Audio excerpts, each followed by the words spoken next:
영상을 시작하기 전에 리뷰를 위해 알파토나를 제공해주신 서울에 계신 조땡땡님과 세이토나 구매를 도와주신 유튜버 오버더워치님께 감사드립니다.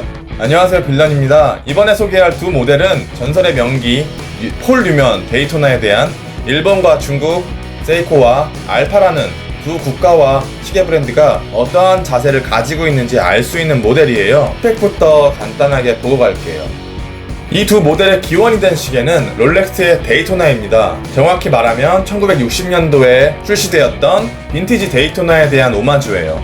좌측의 모델을 세이토나, 우측의 모델을 알파토나라고 부르도록 하겠습니다. 그런데 리뷰를 진행하기 앞서 오마주와 레플리카의 정의부터 내리고 가야 할 것 같아요.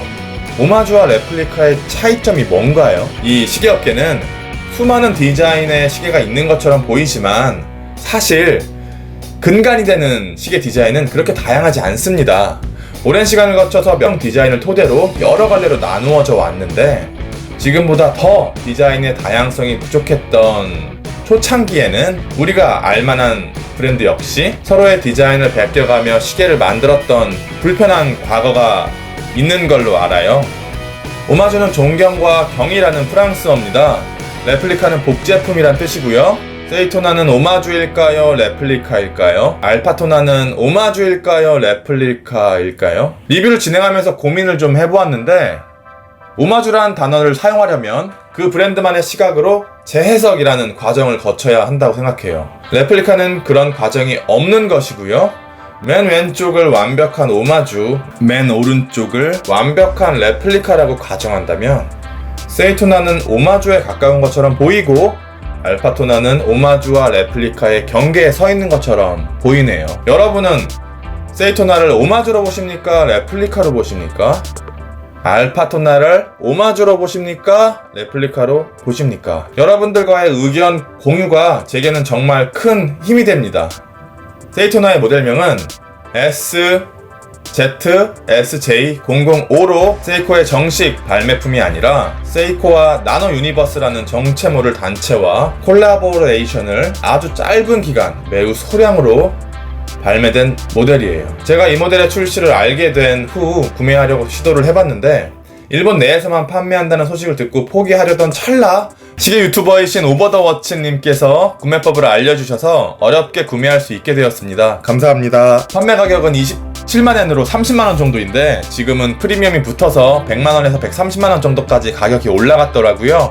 덕이님 2번 감사합니다. 제가 치킨 한 마리 쏘겠습니다. 알파토나는 중국 브랜드인 알파에서 출시하고 있는 모델인데 20만원 정도로 알고 있어요. 이베이와 알리익스프레스에서 상시 판매 중입니다. 아주 다양한 버전의 모델로요. 두 모델의 첫 느낌은 이거였어요. 세이토나는 30만원 치고는 좀 아까운데 알파토나는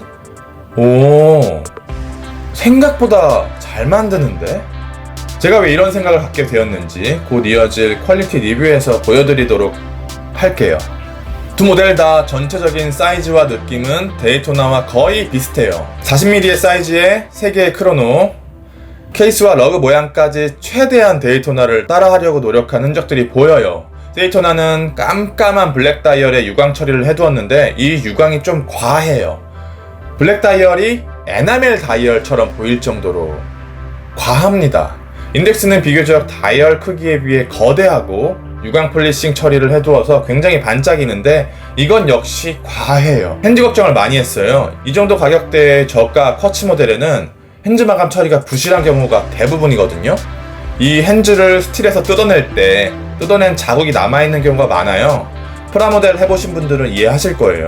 이 핸즈를 무브에 꼽으면서 상처도 많이 나고요. 이렇게 생긴 거친 마감들을 일일이 처리하려면 비용이 많이 드는데 다행히도 걱정할 수준의 핸즈 퀄리티는 아니에요. 만족. 알파토나는 전 좀 놀랐어요. 이 아이보리 색감의 다이얼이 되게 고급스럽거든요. 거기다가 크로노의 색감도 되게 훌륭하고 산티가 전혀 안 나. 두 모델의 비교를 보실래요? 핸즈도 세이토나보다 알파토나가 더 깔끔하고 마감 수준이 높아요. 이걸 어떻게 20만원으로 해결했을까? 믿기지가 않아요. 중국의 인건비는 정말 미스테리하네요. 까놓고 말해서 저는 이렇게 오마주들을 중점적으로 만드는 중국 브랜드들 명품 디자인들을 그대로 베껴와서 엠블럼만 교체해서 판매하는 이런 브랜드들, 알파를 비롯해서 헤임달, 파니스 이런 브랜드들에 대한 신뢰가 전혀 없었거든요. 그런데 실물로 접하게 되니까 이 정도면 살만한데 라는 생각이 드네요. 이 세이토나 모델이 6912 크로노가 아니라 369 크로노의 글래스를 사파이어로 바꾸고 나온다면 지금보다 더 인기가 많았겠네요. 다이얼과 케이스를 잇는 부분을 르호라고 하는데 이 모델처럼 르호가 다이얼 색상과 반대되는 색을 가진 경우는 정말 드물고 이런 모델들은 색조합이 웬만하면 이쁘고 인기가 많아요. 이 르호 부분이 흰색이 아니라 다이얼과 같은 색인 블랙이었다면 이렇게 메리트 있는 시계는 아니었을 거예요. 알파토나는 좀 아쉬운 게 알파라는 브랜드가 메리트가 전혀 없거든요. 시계 브랜드로서. 그런데 굳이 알파 엠블럼을 저렇게 크게, 그것도 양각으로, 거기다가 로고명까지 저렇게 광대하게 다이얼에다가 새겨 넣을 필요가 있을까? 롤렉스도 저렇게 한다면 촌스러울 것 같은데 말이죠.